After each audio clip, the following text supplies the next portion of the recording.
Doctor Iqbal ने अपने बेटे को एक शेर लिखा है ना कि दयारे इश्क में अपना मकाम पैदा कर। वाह। बेटे को लिखा मगर ये आलमे इस्लाम के लिए है। दयारे इश्क में अपना मकाम पैदा कर, नया जमाना नए सुबह शाम पैदा कर, नया जमाना नए सुबह शाम पैदा कर। मेरा तरीक अमीरी नहीं फकीरी है, मेरा तरीक अमीरी नहीं फकीरी है। खुदी न बेच गरीबी में नाम पैदा कर, खुदी न बेच गरीबी में नाम पैदा कर। अल्लाह अकबर। आज जिस पुरफितन दौर से हम गुजर रहे हैं, कान तक वो बातें पहुंचती हैं जिसे इंसान सुनना पसंद नहीं करता। आंखों के सामने ऐसे मनाजिर आते हैं जिसे इंसान देखना नहीं चाहता। आज हालात इतने बिगड़ गए कि आखिर पाबंदी लगे तो कहां लगे। समझ में कुछ नहीं आता कि छेड़ू दास्तां कैसे, हंसाऊं तो बगावत है, रुलाऊं तो बगावत है। जिस पुरफितन दौर में हम जी रहे हैं, आखिर सवाल ये उठता है कि ये समाज बदले कैसे। हम आला हजरत के मानने वाले हैं। आला हजरत के पास 14वीं सदी में 51 उलूम थे और इस सदी में 100 से जायद उलूम है। हम सरकार गौसे आजम के मानने वाले हैं। उनके पास उस सदी में 2000 उलूम व फनून थे। आज सवाल ये उठता है, हमारी कौम ने लंगर को ही सब कुछ समझा। लंगर भी खाइए ताकि जिस्म की बीमारियां दूर हो जाएं, और बुजुर्गों के इल्म से फैज़याब होइए ताकि आपकी दुनिया भी हसीन हो जाए और आखिरत भी हसीन हो जाए। आज अल्हम्दुलिल्लाह अल्लामा मंसूर साहब किबला अशरफी तेगी ने इस जलसे को, इस ताजदारे हरम कॉन्फ्रेंस और जश्ने दस्तारे हुफाज, अल्हम्दुलिल्लाह इस जलसे को सजाने का मकसद क्या है, क्यों इतने पैसे खर्च होते हैं, आखिर इसकी वजह क्या है। अल्हम्दुलिल्लाह समाज से जहालत मिटाने के लिए इल्म चाहिए। इल्म हासिल करने के लिए दरसगाह चाहिए। दरसगाह में पढ़ाने के लिए आलिम चाहिए। आलिम बनाने के लिए फिर दरसगाह चाहिए।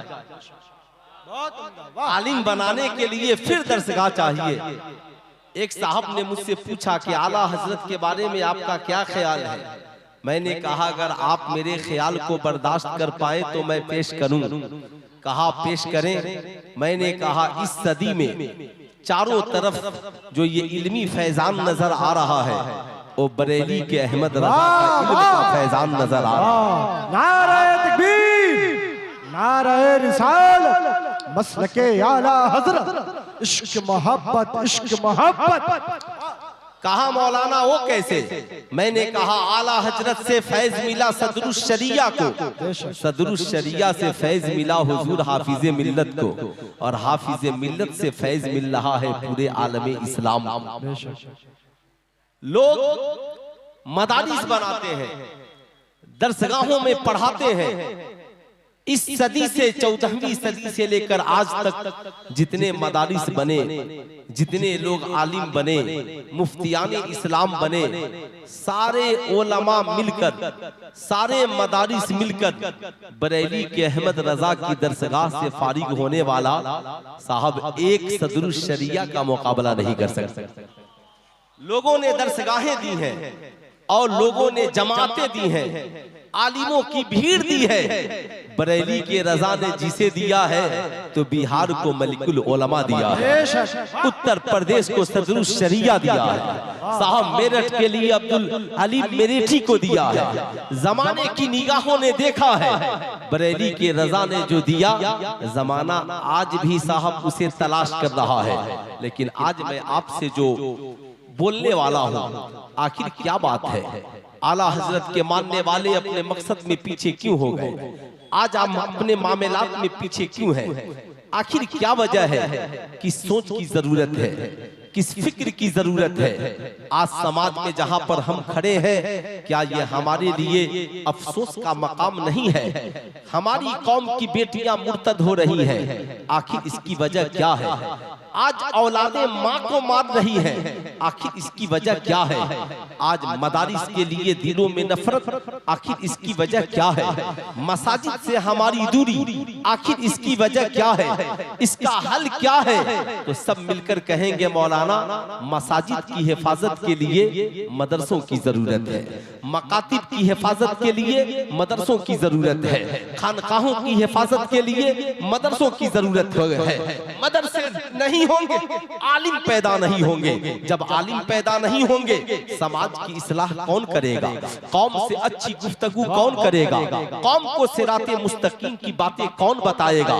जहां पर हम खड़े हैं, आज जमाना बातें कर रहा है, मौलाना माई लाइफ माई चॉइस, मैं अपनी जिंदगी अपनी मर्जी से जीना चाहता हूँ, वो चाहे मर्द हो, औरत हो, बच्चा हो, बूढ़ा हो। मैं आपसे पूछना चाहता हूँ, आपकी मर्जी क्या है?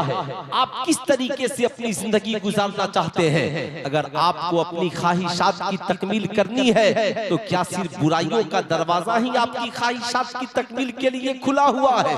आज का इंसान कहता है, मौलाना हमारी भी तो ख्वाहिश कोई चीज है, आप लोग सिर्फ जो बातें करते हैं, हमारी ख्वाहिशों की तकमील कब होगी? सुल्तान रजा आपसे पूछना चाहता है, नाचना एक नौजवान की ख्वाहिश, गाना एक नौजवान की ख्वाहिश, शराब पीना एक नौजवान की ख्वाहिश, आवारगी एक नौजवान की ख्वाहिश, सर से दुपट्टा उतार करके चलना हमारी समाज की बेटियों की ख्वाहिश, बाप माँ की मर्जी से निकाह नहीं करना साहब समाज की बेटियों की ख्वाहिश, माँ बाप की ताजीम नहीं करना आज की औलादों की ख्वाहिश।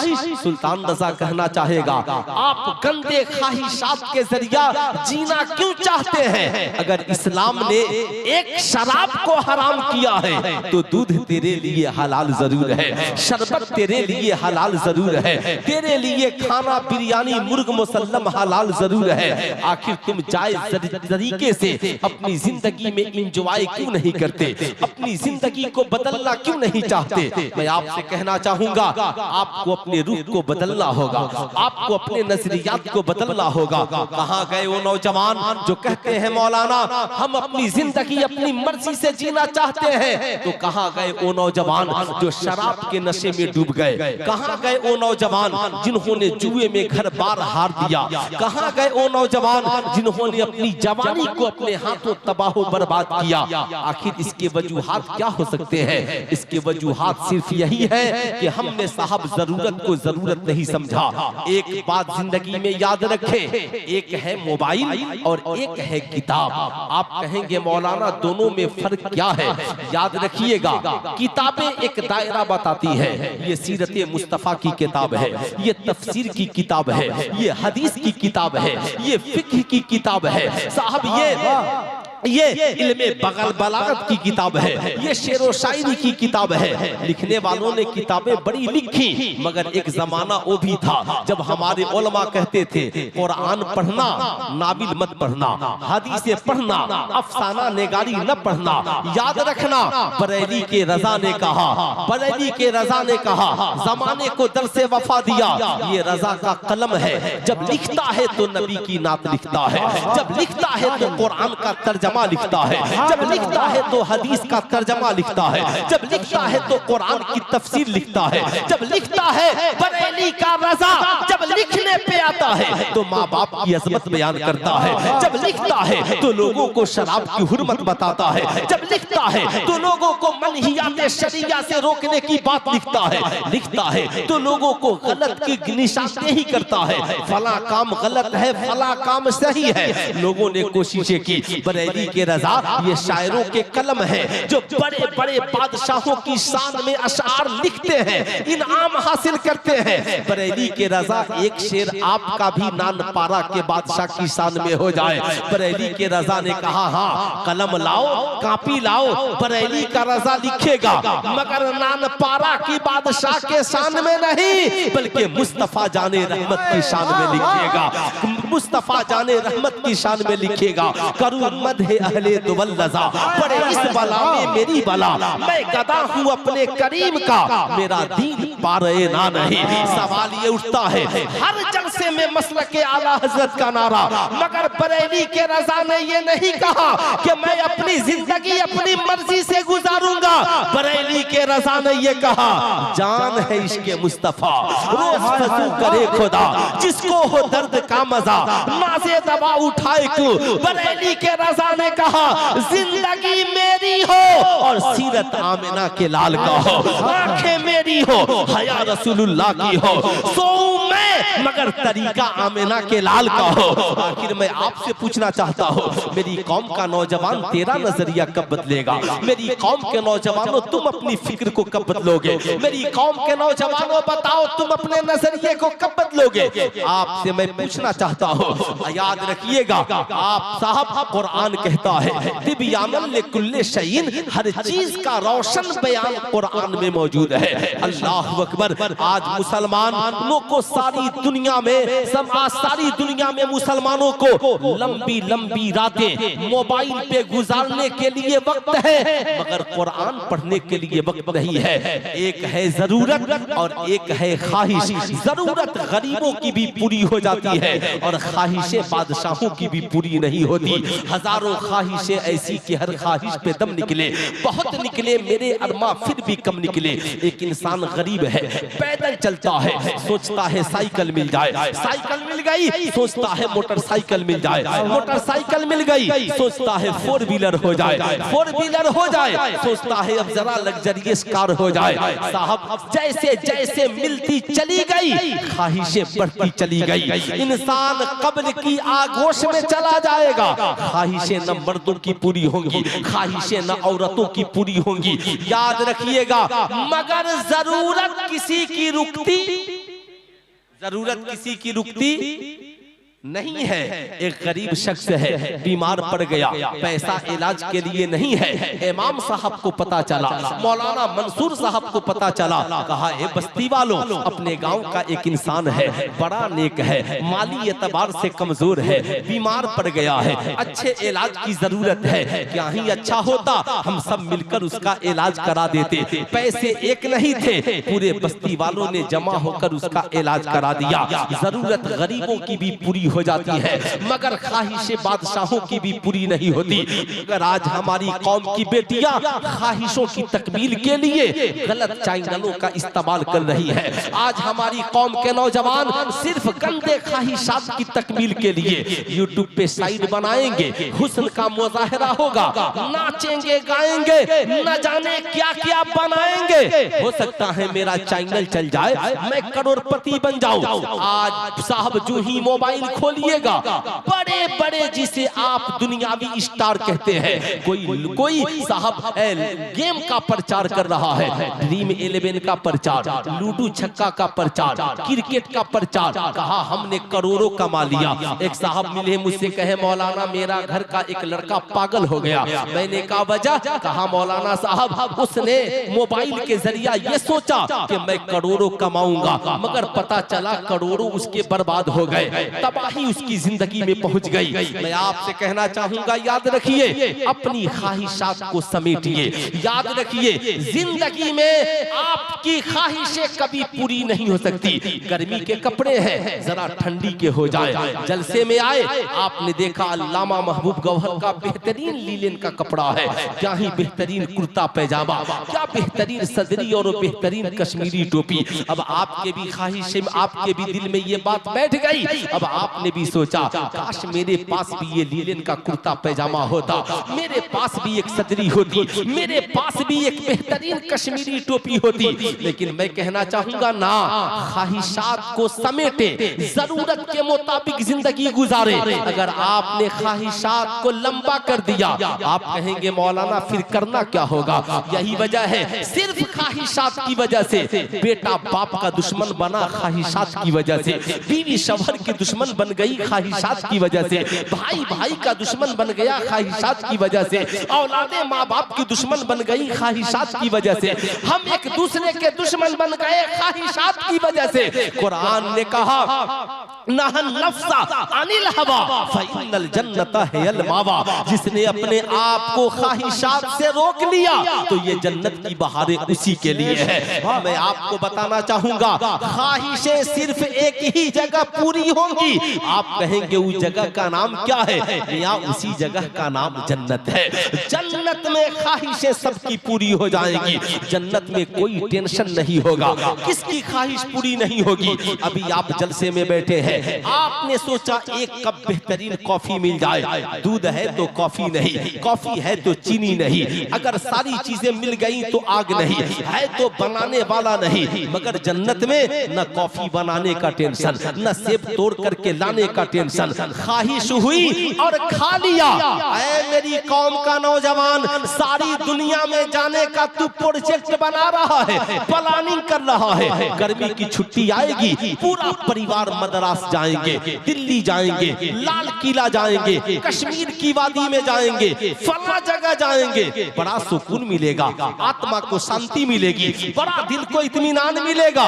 कभी अपनी शरीके हयात से आहिस्ता से पूछा है, ओ मेरी शरीके हयात, ताजमहल को देखकर बड़ा सुकून मिला, हम घूम कर आए बड़ा सुकून मिला, बीवी भी साथ हो, बच्चे भी साथ हो, माँ बाप भी साथ हो, परिवार साथ हो, घूमने में बड़ा मजा आता है, सारे लोग बैठे हो, एक दस्तरखान हो, खाने में बड़ा मजा आता है। मगर जरा तस्वूर करो कि मैदाने महशर कायम हो, बीवी जहन्नम में जा रही हो, शौहर जन्नत में जा रहा हो, बाप जहन्नम में जा रहा हो, माँ जन्नत में जा रही हो, बहन जहन्नम में जा रही हो, भाई जन्नत में जा रहा हो। बताओ जरा नक्शा सोचो, एक दोस्त जहन्नम में जा रहा हो, दूसरा दोस्त जन्नत में जा रहा हो, बताओ ईमानदारी से अच्छा लगेगा? अरे हाथ उठाकर बोले, आप लोगों को अच्छा लगेगा? कितने लोगों को अच्छा नहीं लगेगा? जरा हाथ उठाइए तो। आप सबको अच्छा नहीं लगेगा? आप ईमानदारी से बताइए। ताजमहल जाने का प्लान आपने बनाया, साहब लाल किला जाने का प्लान आपने बनाया, सारी दुनिया में जाने का प्लान आपने बनाया। कभी आपने अपने घर के लोगों को जन्नत में ले जाने का प्लान बनाया? कभी जन्नत में जाने का प्रोजेक्ट तैयार किया? कभी आपने अपने घर वालों से कहा, माँ कितना अच्छा होता तू भी जन्नत में होती, मैं भी जन्नत में होता? आपने कभी अपनी बीवी से कहा, ए मेरी शरीके हयात कितना अच्छा होता तू भी जन्नत में होती, मैं भी जन्नत में होता? कभी आपने अपने दोस्त से कहा, ए मेरे दोस्त तू चाहता है हर लम्हा मैं तेरे साथ रहूं, बता कितना अच्छा होता कि हम दुनिया में भी साथ रहते और जन्नत में भी तेरे साथ रहते। साहब आप कहेंगे मौलाना फिर जन्नत में जाने के लिए करना क्या होगा? कुरान कहता है जन्नत में जाने की एक ही राह है, आमिना के लाल के दामन को मजबूती से थाम लो, जन्नतुल फिरदौस तेरा ठिकाना हो जाएगा। नबी से इश्क करो, नबी से प्यार करो, जब बात नबी की आए तो किसी की न सुनो, नबी की पैरवी करो, नबी करीम सल्लल्लाहु अलैहि वसल्लम की सीरत को अपनाओ। साहब फिर देखो जिंदगी के मजे ही कुछ और है। लेकिन आज हमारी कौम के नौजवानों की पोजीशन आप ईमानदारी से बताइए, जिसे 2 रोटी की जरूरत है, अगर 3 रोटी खा ले तो तबीयत बिगड़ेगी नहीं बिगड़ेगी? अरे बोले जरा जोर से, तबीयत बिगड़ेगी ना? कितनी रोटियां खाने से? 3 रोटियां खाने से। जाहिर सी बात है अगर एक कपड़े की जरूरत है 2-4 कपड़े पहन ले तबीयत बिगड़ जाएगी। सुल्तान रजा पूछना चाहता है हर शय को जरूरत के मुताबिक इस्तेमाल करे। बाबू अच्छा अच्छा, माशाअल्लाह माशाअल्लाह, है ना, ऑपरेटर लोग हैं। अच्छा है भाई, कम से कम ये तो चेक कर रहा है, हम लोग भी ऑपरेटर ही हैं, है ना साहब। अगर पता चले कि इस इंसान का ईमान अकीदा दुरुस्त है कि नहीं है, तो बरेली के रजा का थर्मामीटर लगाकर चेक करते हैं कि हुस्सामुल हरमैन के बारे में इसका क्या ख्याल, हुस्सामुल हरमैन के बारे में इसका क्या ख्याल है, ताकि पता चल जाए। दो रंगी छोड़ दे एक रंग हो जा, सरासर मोम या फिर संग हो जा। साथ में कहना चाहूंगा, आप ईमानदारी से बताएं, अगर 2 रोटी की जरूरत है, 3 हो जाए तो सेहत के लिए नुकसान दे साहब। 2 बूटी की जरूरत है, 4 बूटी हो जाए सेहत के लिए नुकसान दे। 2 गिलास पानी की जरूरत है, 4 गिलास पानी पी लो सेहत के लिए नुकसान दे।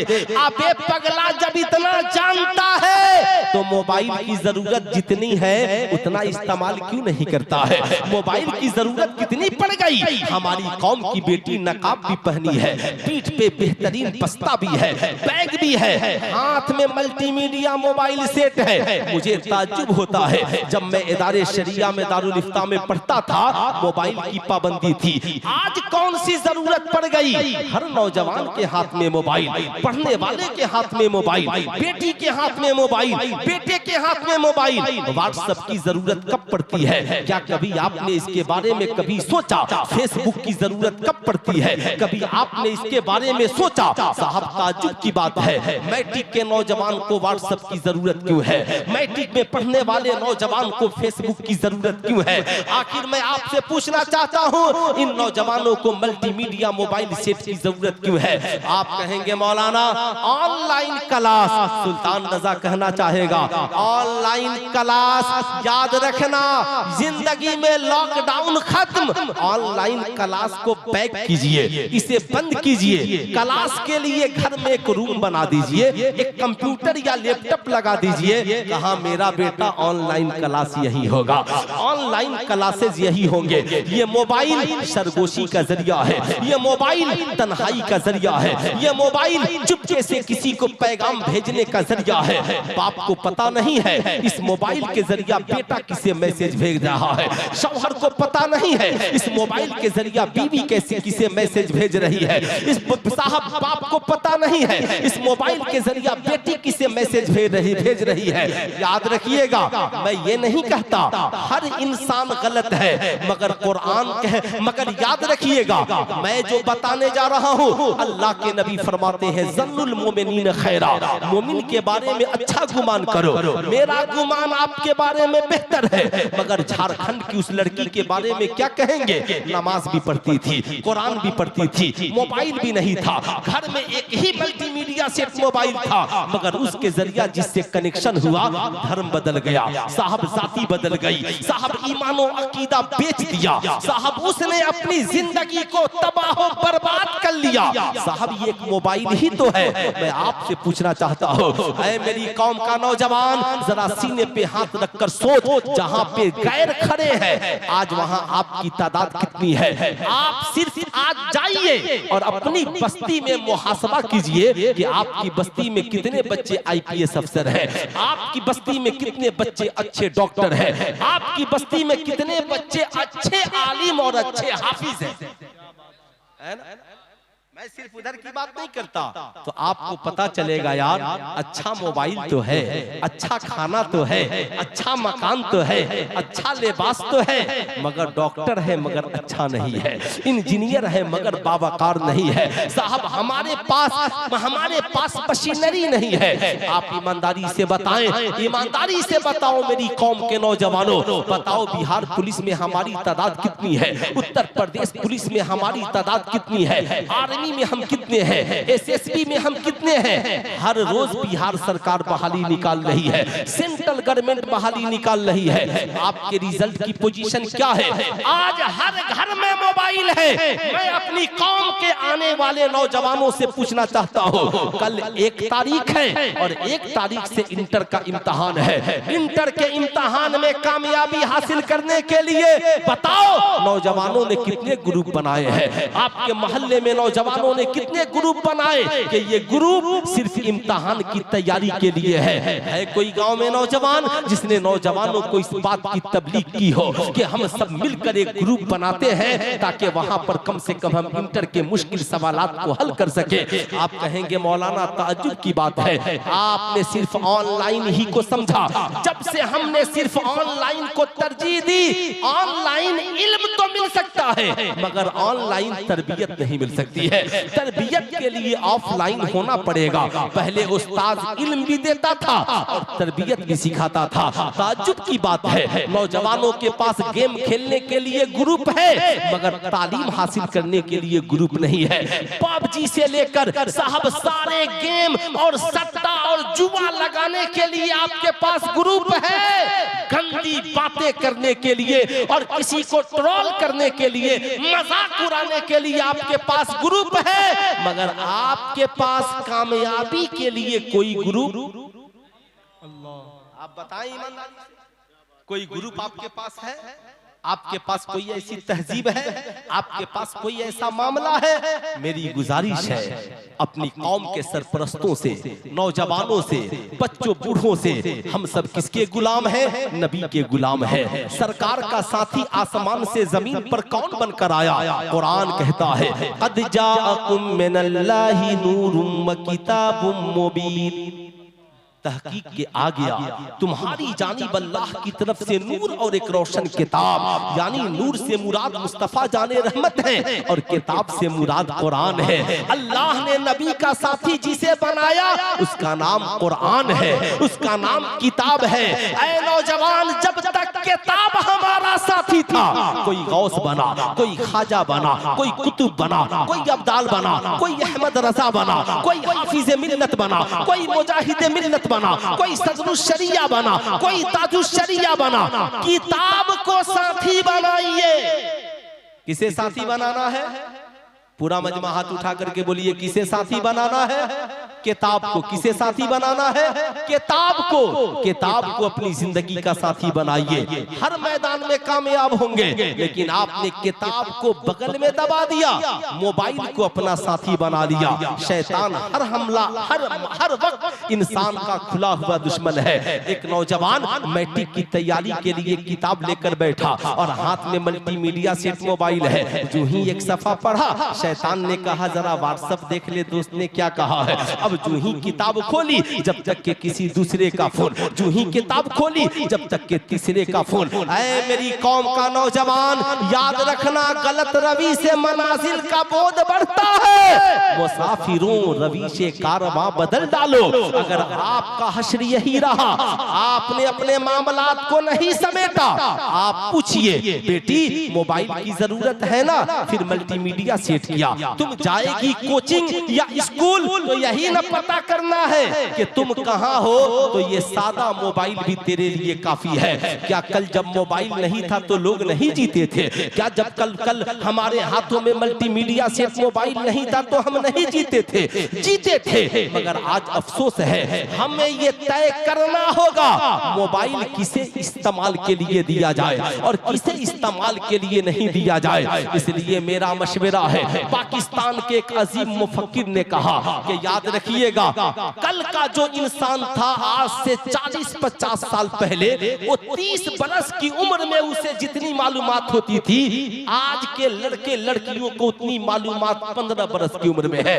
अब याद रखिएगा, जो चीजें उन्हें 30 बरस के बाद जिन चीजों की जरूरत पड़ती थी, आज उन्हें 15 बरस के बाद ही जरूरत पड़ रही है। यही वजह है इस्लाम ने कहा कि याद रखना, बेटा या बेटी जब बालिग हो जाए तो निकाह जल्दी कर देना। अब ताज्जुब की बात है, आज तो साहब हुकूमतें बार बार उम्र बढ़ा रही है, 18 से 20, 20 से 22, 22 से 25, मगर इसके पास हुनर जो है, ख्वाहिशात जो है साहब, ये 56 साल है, 45 साल है। जाहिर सी बात है, जब वक्त से शादियां नहीं होंगी समाज बिगड़ेगा, जब वक्त से शादियां नहीं होंगी रिलेशनशिप बिगड़ेगा। इसलिए जैसे इंसान की सेहत के लिए ग़िज़ा की जरूरत है, वैसे ही इंसानी सेहत की तक़द्दुस के लिए वक्त पर निकाह की जरूरत है। अगर आपने निकाह वक्त पे नहीं किया, मगर आज लोग 40 साल बाद कमाएंगे तब निकाह करेंगे, 50 साल बाद कामयाब होंगे तब निकाह करेंगे, 30-35 साल बाद कामयाब होंगे तब निकाह करेंगे, और बड़ा बड़ा मल्टीमीडिया सेट उसके हाथों में पकड़ा देंगे। इस्लाम ने कहा इसकी रोकथाम जरूरी है, वरना याद रखिएगा ये जो जिनसी, ये जो साहब नफसानी ख्वाहिशात की मार है, कल अंधेरी कोठरी में बह जाएगी और किसी बाप की इज्जत नहीं रह पाएगी। इसलिए मैं आपसे कहूंगा,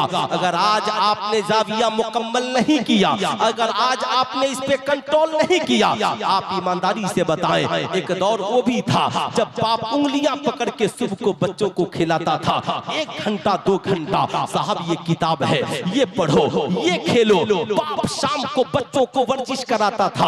अब तो बड़ा आसान है, एक घर में जाइए, बाप अलग मोबाइल में बिजी, बेटा अलग मोबाइल में बिजी, बड़े अलग मोबाइल में बिजी, छोटे अलग मोबाइल में बिजी। पहले बूढ़ों को चश्मा लगता था, जब से मोबाइल आया है बच्चों की आंखों में चश्मा देखने को मिल रहा है।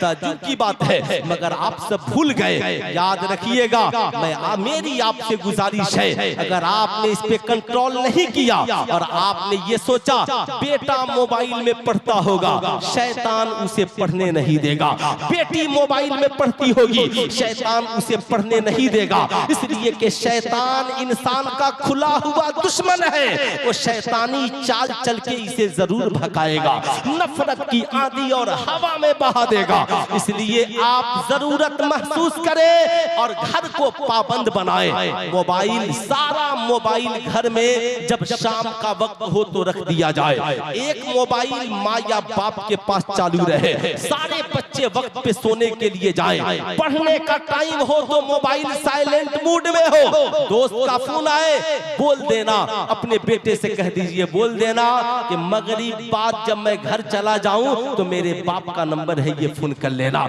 ये मेरी माँ का नंबर है, इस पे फोन कर लेना, ये मेरे बड़े भाई का नंबर है, उस पे फोन कर लेना। ठीक है साहब, कोई जरूरी नहीं है। आपसे मैं कहना चाहूंगा, अगर आपने ऐसा नहीं किया तो किसकी इज्जत कब लूट जाएगी इसका कोई ठिकाना नहीं है। यही वजह है आज जरूरत इस बात की है कि आप ये तवज्जो करें। मदारिस में कितने % बच्चे पढ़ते हैं? मदारिस में 1% बच्चे पढ़ते हैं, मगर कसम खुदा की जब पढ़कर निकलते हैं और बावकार बनकर निकलते हैं तो मदरसे का एक बच्चा पूरे गांव में इनकलाब लाने के लिए काफी होता है। यही वजह है शरीयत कहती है आलिम बनना फर्ज़े किफ़ाया है, इसलिए कि एक आलिम 1000 आबिद पर भारी होता है। एक आलिम 1000 आबिद पर भारी होता है, मगर 1000 आबिद का एक आलिम की सोहबत में रहना जरूरी है। न जाने कब अकीदा खराब हो जाए, न जाने कब ईमान खराब हो जाए, न जाने कब अमल खराब हो जाए। इसलिए सुल्तान रजा कहना चाहेगा, आज जब बात मदरसों की आती है ना, लोग समझते हैं मदरसा इसी का नाम है, शाबान आए तो कुरान खानी कराओ, शाबान आए तो माँ के नाम से तीजा और 40वां कुरान खानी करा लो, बस इसी का नाम मदरसा है। मैं कहूँगा नहीं, जिसने इमाम अहमद रजा खान को पैदा किया उसका नाम मदरसा है, जिसने मुफ्ती आजम हिंद को पैदा किया उसका नाम मदरसा है, जिसने हाफिज मिल्लत को पैदा किया उसका नाम मदरसा है, और जिस अल जामियतुल अशरफिया ने न जाने कितने बच्चों को बावकार बनाया और इस मुल्क में डॉक्टर, इंजीनियर, प्रोफेसर तक बना करके पहुंचाया, साहब उसी का नाम मदरसा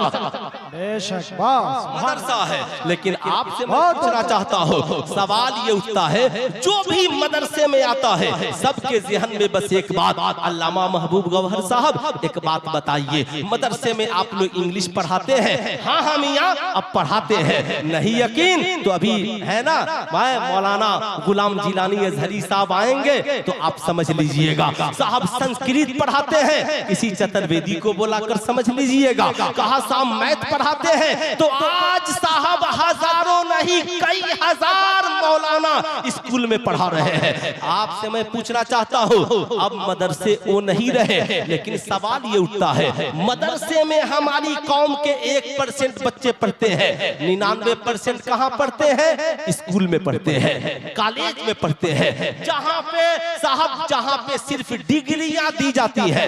मैट्रिक डिग्री है, इंटर डिग्री है, साहब बीए डिग्री है, मैट्रिक की डिग्री पे फला नौकरी, इंटर की डिग्री पे फला नौकरी, बीएड की डिग्री पे फला नौकरी, डीएलएड की डिग्री पे फला नौकरी, फला काम पे फला नौकरी। अब ये साहब डिग्रियां तो मिल गई, मगर उस डिग्री वाले को ये पता नहीं है हलाल क्या है और हराम, हलाल क्या है और हराम क्या है।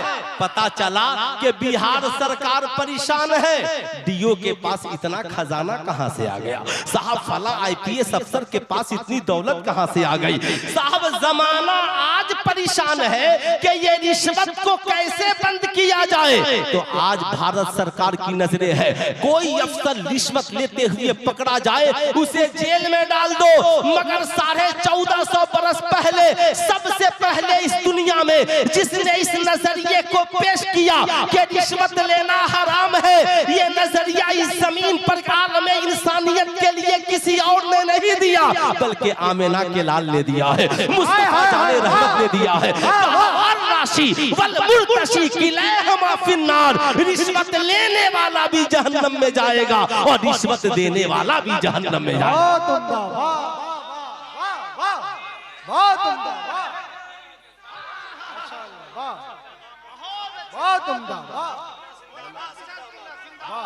नारे तकबीर, नारे रिसालत, अज़मते इस्लाम, रिफाते इस्लाम, शौकते इस्लाम।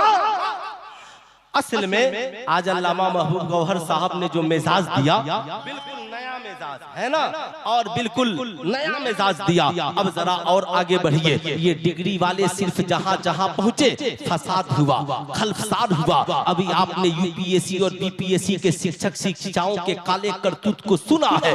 साहब टीचर है, आप पढ़ाने के लिए गए हैं, आप आदर्श पुरुष हैं, इश्क लड़ाने के लिए स्कूल में नहीं गए हैं। जब पढ़ाने वाला इश्क लड़ाने वाला हो जाएगा तो पढ़ने वालों के लिए आदर्श पुरुष कैसे बनेगा। अगर आदर्श पुरुष इंडिया में किसी को देखना हो तो बरेली के अहमद रजा को देखिए, जिनके शागिर्दों को देखेंगे तो कभी मुस्तफा जाने रहमत की याद आएगी, कभी गौसे आजम की याद आएगी। आपसे मैं कहना चाहूंगा आखिर इसकी वजह क्या है। चूंकि ये सब डिग्री होल्डर है, इन्हें पता ही नहीं है पेशाब करने का तरीका क्या है, जहां चाहा खड़े होकर पेशाब कर लिया। इन्हें पता ही नहीं है पानी पीने का क्या तरीका है, जहां चाहा वैसे ही मामला जमा दिया। अब साहब इन्हें पता ही नहीं है क्या हलाल है और क्या हराम है। कभी माँ को मारा, कभी भाई को मारा, कभी भाई से बेईमानी, कभी माँ से बेईमानी।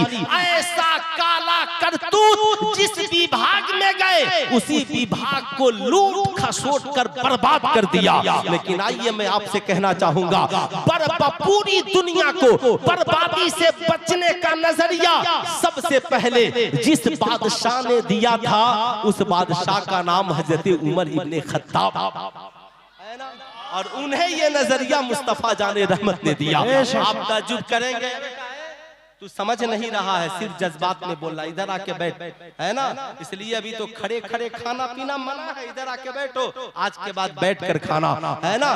गौर से सुनिएगा, आज अगर कोई सिर्फ एक गांव का मुखिया हो जाए तो बेहतरीन स्कॉर्पियो होनी चाहिए, बेहतरीन एकदम लीलन का व्हाइट कुर्ता पैजामा होना चाहिए, बेहतरीन रायबन का चश्मा होना चाहिए।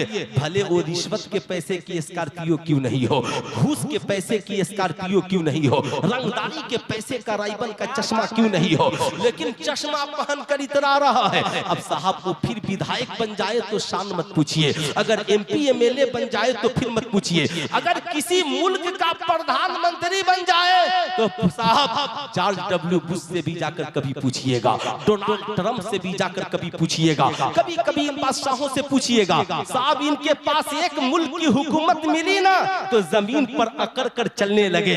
अल्लाह ने कहा इन्नल्लाह ला युहिब्बुल मुतकब्बिरीन, बेशक अल्लाह तकब्बुर करने वालों को पसंद नहीं करता, नहीं करता। साहब थोड़ी सी ताकत मिली, अपने आप को सुपर पावर समझने लगे। उन सुपर पावर को पता नहीं है, नमरूद ने भी सोचा था इब्राहिम खलीलुल्लाह के सामने सुपर पावर बन जाऊंगा। आग लगा दी, कहा इसी आग में खलील तुझे भी जला दूंगा, तेरे मिशन को जला दूंगा, तेरे दीन को जला दूंगा, तुझे जला दूंगा। आग लगा दी और साहब हजरत इब्राहिम खलीलुल्लाह को उठवाकर आग में डलवा दिया। रब ने कहा या नारा कूनी बरदम व सलामन अला इब्राहिम, ऐ आग इब्राहिम पे ठंडी हो जा। सलामती के साथ आग जलती रही, इब्राहिम चलते रहे, आग के शोले भड़कते रहे, रब के खलील चलते रहे। तो रब जिसे बचाए उसे नमरूद की आग नहीं जला सकती, और लॉस एंजलिस में रब आग लगा दे तो सुपर पावर की ताकत उसे कभी बुझा नहीं सकती। वाह वाह, नारे तकबीर, नारे रिसालत, अज़मत इस्लाम, रिफात इस्लाम, फैज़ान सरकार सुरकाही, फैज़ान मखदूम बिहार। रब फरमाता है मेरे बंदे मैंने तुझे ढील दी है, इस ढील को अपनी बहादुरी मत समझना। इन्ना बतश रब्बिकल शदीद, तेरे मौला की पकड़ बहुत सख्त है। अब नतीजा क्या निकला? सिर्फ इनके पास डिग्रियां हैं, जिस महकमे में गए लूट खसोट का बाजार गर्म कर दिया। साहब नौकरी हो गई तो बेटी वाले को लूट रहा है जहेज के नाम। बिल्कुल सही बात। थोड़ी सा इल्म हो गया, दौलत हो गई तो ये दौलत वाला दौलत वाले को लूट रहा है। अजीब इत्तेफाक क्यों? इसलिए कि इनके पास सिर्फ डिग्रियां हैं। आप कहेंगे सुल्तान रजा फिर इन डिग्री वालों के साथ क्या किया जाए? मैं कहूंगा बेशक डिग्रियों की जरूरत है, मगर ये डिग्री वाले समाज का अच्छा इंसान तभी बनेंगे जब इनके पास डिग्रियां भी कॉलेज की हो और सीरत आमिना के लाल की हो, सीरत मुस्तफा जाने रहमत की हो, ताकि इन्हें पता चले हलाल क्या है, हराम क्या है। जमाना आज कह रहा है शराब पीना गलत है, जना करना गलत है, जुआ खेलना गलत है, ताश के पत्ते को हाथ में लेना गलत है, रिश्वत मांगना गलत है, सूद खाना गलत है, किसी पे जुल्म करना गलत है। जमाना आज कह रहा है, 1400 बरस पहले इस्लाम ने कहा महबूब बता दीजिए हलाल क्या है और हराम बेशक, हलाल क्या है और हराम क्या है। अब आप कहेंगे मौलाना फिर किया क्या जाए? आज जब मदरसे की बात आती है ना, सब के सब हिसाब किताब के लिए पहुंच जाते हैं, ये काम वो काम फला काम। मैं कहूंगा जहां आपके बच्चे 99% पढ़ते हैं, कभी उन कॉलेजों का भी हिसाब लीजिए, कभी आप उन स्कूलों का भी हिसाब लीजिए, आप कभी उन कॉलेजों के भी करीब जाइए, स्कूलों के करीब भी जाइए, जाकर पूछिए कॉलेज के प्रोफेसर साहब मेरी बेटी तो आवारा नहीं थी, सर पे दुपट्टा रहता था, क्या बात है सर से दुपट्टा उतर गया? मेरा बेटा शराबी नहीं था, कॉलेज में आने के बाद शराबी कैसे बन गया? अरे ये मेरा बेटा ये तो कभी आंख नहीं दिखाता था, ये माँ को गालियां कैसे देने लगा? कहेंगे जाओ जाओ हम किताबें पढ़ाने आए हैं, हम सिलेबस पूरी कराते हैं, सिलेबस पढ़ाते हैं। आपके बच्चों को किरदार और इखलाक नहीं पढ़ाते, मगर हमारी कौम का कोई बच्चा भूले से मदरसे में पढ़ने चला जाए तो हमारा आलिम उसे किताब भी पढ़ाता है, साथ में नबी का किरदार भी पढ़ाता है। हमारी कौम की बेटियां अगर मदरसे में पढ़ने चली जाएं, हमारी आलिमा उसे किताब भी पढ़ाती है और साथ में सैयदा खातूने जन्नत का किरदार भी पढ़ाती है। आज सबसे बड़ी हमारी कमजोरी ये रही, आज पूरे इंडिया में साहब क्रिश्चियनों की तादाद बड़ी मुख्तसर है, मगर हर बड़े शहर में उसके अपने स्कूल है कि नहीं है? अरे बोलिए है कि नहीं है? क्रिश्चियन के स्कूल में क्या उसके भजन के अलावा दूसरे का भजन होता है? बोलिए ना जरा, नहीं होता। क्रिश्चियन 2% हर बड़े शहर में उनका स्कूल, मगर आपकी तादाद इतनी है, आपका अपना इस्लामिक मॉडल स्कूल क्यों नहीं है? आप मत बनाइए इंटर तक, बीए तक, कम से कम इस्लामिक मॉडल प्ले स्कूल तो एक बनाइए, जहां कौम का हर बच्चा बच्ची ईमान अकीदे की हिफाजत के साथ अपनी इज्जतो आबरू और हलालो हराम को तो समझ सके। आप ईमानदारी से बताएं क्यों नहीं बनाते, आखिर इसकी वजह क्या है? आपने इसके बारे में कभी कोई फैसला क्यों नहीं किया? आपसे मैं पूछना चाहता हूँ, चकबिक्की में इतना बड़ा इदारा दारुल उलूम है ना, मदरसा कादरिया गुलशने मदीना, ये इतना बड़ा इदारा चला रहा है, मगर आपकी सोच बड़ी महदूद है। आप सोचते हैं छोड़ो, ज़कात फितरा रमजान में दे देंगे, 10-20 गरीब बच्चे होंगे वो पढ़ लेंगे। अरे साहब नहीं, इस सोच से मदरसा मत चलाइए। क्या उस तालीम की आपको जरूरत नहीं है? इस मदरसे को आप मजबूती के साथ इस्तेमाल कीजिए, आप इसकी शक्ल को बदलिए। दारुल हिफ्ज़, दारुल क़िरात, नर्सरी से लेकर 5 तक कम से कम इस्लामिक मॉडल प्ले स्कूल का कयाम कीजिए, तब जाकर कोई अफसाना रमेश के साथ नहीं जाएगी। लेकिन उसके लिए पहले आपने आपको बदलना होगा। दिल के फफोले जल उठे सीने के दाग से, और घर को आग लग गई घर के चिराग से। जब आपके पास अपना एजुकेशन पॉइंट नहीं होगा, आपकी बेटियां मैट्रिक पास करने के लिए गैरों के इंस्टीट्यूट में जाएंगी। जब आपके पास अपना कोई साहब हुनर प्रोग्राम नहीं होगा, तो आपकी बेटियां गैरों के हुनर प्रोग्राम, गैरों के इंस्टीट्यूट में सीखने के लिए जाएंगी। कहां गए हमारी कौम के अमीर? या आपकी दौलत किस दिन किस काम के लिए, जब हमारी कौम की बेटियों की इज्जत न बच सके? आपकी ये सरबत किस काम के, जब ये कौम की बच्चियों के काम ना आ सके? आप ईमानदारी से बताइए, हम जितने मुसलमान यहाँ पर बैठे हैं, हमारे घरों में ज़कात की रकम ईमानदारी से कितने लोग निकालते हैं? इस्लाम ने एक सिस्टम दिया, निजाम दिया कि तुम नहीं कुछ कर सकते तो कम से कम अपने माल में जो 2.5% गरीबों का हक है, कम से कम यार इसे तो ईमानदारी से निकाल दो। आप ईमानदारी से बताएं, अगर हर बस्ती में 100 घर है और 100 घर में 100 औरतें हैं, तो कौन ऐसी औरत होगी जिसके पास 1-2 लाख का जेवर नहीं होगा? अब आप बताएं ईमानदारी से, अगर 1 लाख का जेवर है तो 2,500 रुपए ज़कात बनते हैं कि नहीं बनते हैं? आप 100 औरतों के ज़कात तोड़ लीजिए। अगर साहब 4 औरतें हैं, 4 औरतें होंगी तो 400 औरतें हो जाएंगी। फिर आपके पास LIC के ज़कात। आप कम से कम अपनी जिंदगी में कुछ करने को सोचिए। तो मैं कहता हूँ, अगर एक बस्ती के लोग मेहरबान हो जाए तो एक इल्मी किला चलाया जा सकता है साहब, एक इल्मी माहौल बनाया जा सकता है। आखिर हर घर से पैसे स्कूल कॉलेज में खर्च हो रहे हैं, मगर आपका अपना कोई इस्लामिक मॉडल स्कूल नहीं होता, आपके पास अपना कोई एजुकेशन पॉलिसी नहीं है। मैं कहूंगा इन उलमाए किराम के साथ और दानिशवराने कौम के साथ आपकी एक जहदी होनी चाहिए, और कौम की बच्चियों को कैसे बचाया जाए, कौम के नौजवानों को कैसे बताया जाए, इस मुल्क की सभ्यता और मोहब्बत भरा जो माहौल है, इसे बिगड़ने से कैसे बचाया जाए। हमें 2-4 कदम इसके लिए चलना होगा, हमें 2-4 कदम इसके लिए बढ़ना होगा।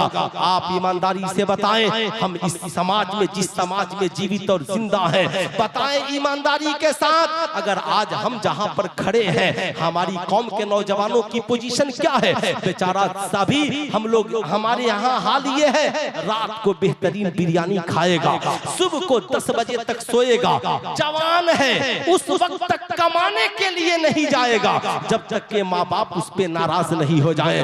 जवानी सोकर गुजार देगा और जाकर बुढ़ापे में कहेगा मौलवी साहब ताबीज लिख दीजिए, कोई काम नहीं बनता है। मैं कहूंगा गैरों के महल्लों से गुजरो, पूरा खानदान सुबह के वक्त सड़कों पे दौड़ता हुआ नजर आ रहा है और आपकी औलाद सोई हुई है। इस्लाम ने कितना अच्छा फार्मूला दिया, ऐशा की नमाज पढ़कर सो जाओ और फज्र से पहले उठ जाओ। जो कौम ऐशा बाद सोए और फज्र से पहले उठकर नमाज पढ़कर दौड़ने वाली हो जाए, बताओ जिंदगी में उसे कामयाबी से कोई रोक सकता है? अरे बोलिए, ईमानदारी से कामयाबी से कोई रोक सकता है?